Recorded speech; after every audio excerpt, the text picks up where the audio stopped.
Munana be bakwatiddwa olw'okubba ssente z'ekizibiti. Abasirikale ba poliisi ya Kira Division munana be bakwatiddwa olw'okubba ssente ezaanunulwa okuva ku bajaasi ba UPDF abaali bazibbye okuva ku muwala omu eyali atumiddwa okutwala ssente ziwerako obukadde 192 kyokka ababbi nga baali basirikale b'ekitongole ekikuumaddembe ekya UPDF bana ne bamuwamba butyo poliisi ng'eyambibwako abagoba ba boda ne babakwatira ku nkulungo y'enaalya nga muno mwalimu n'okutulisa amasasi mu kugezaako okubakwata. Wabula mu lukuŋŋaana lwa bannamawulire olubeerawo buli lwa bbalaza ku kitebe kya poliisi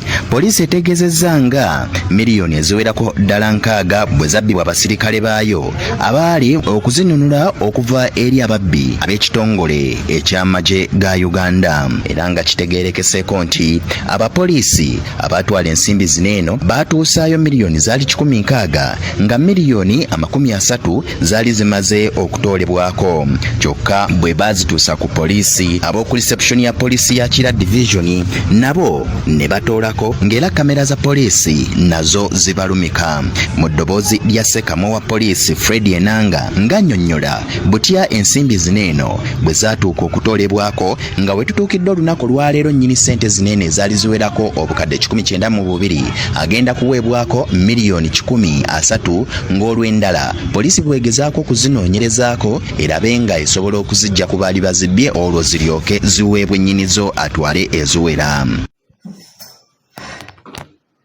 Nannyini ssente ezaali zitwalibwa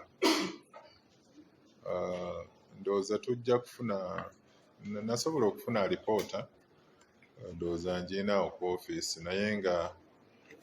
mu kuzuula ssente zino omuwala eyali azitwala yalaga nti baali baabala obukadde 192 naye nga jjukira zaali mu nsawo. So mu kutaayiza ababbi n'okuzuula ssente ezo kyali kibeera kya bwenkanya okubala ssente ezo essaawa eyo bwe baazisangira okumanya omuwendo ogwaliwo mu bwerufu. So okutambuzibwa kwa ssente mu kifo we buzaakwatibwa okutuuka ku poliisi ekira road tosobola kumanya Kira Division tosobola kumanya oba zaatoolebwako oba ki oba ki kuba ssente zaayanjulwa zaalinga obukadde 160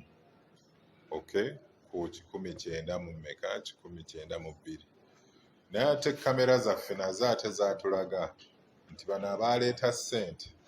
bwe baazituusa ku kawunta ate mulimu abapoliisi abaali ku kawunta abaafuna ekinyegenyege ne balyoka babeera nga abaagala okubala ssente ezaali zaaleetebwa ne baziyuwa basobole okuzibala. Kale ate n'omu ne tukizuula nti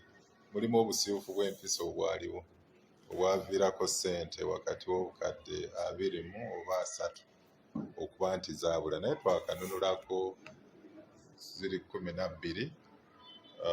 tujja zinunula naye nga tubadde twakwataganye bulungi nnyo ne nannyini ssente era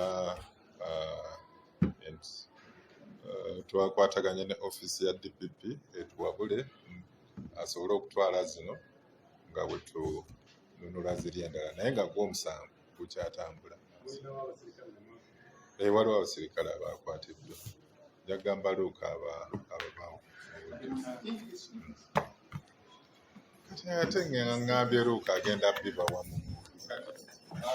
Ekkulire lineeno likusakiddwa James Kamali, Asoni Joel Lwanga, ne ndikutuusaako ku lwa Radio Simba.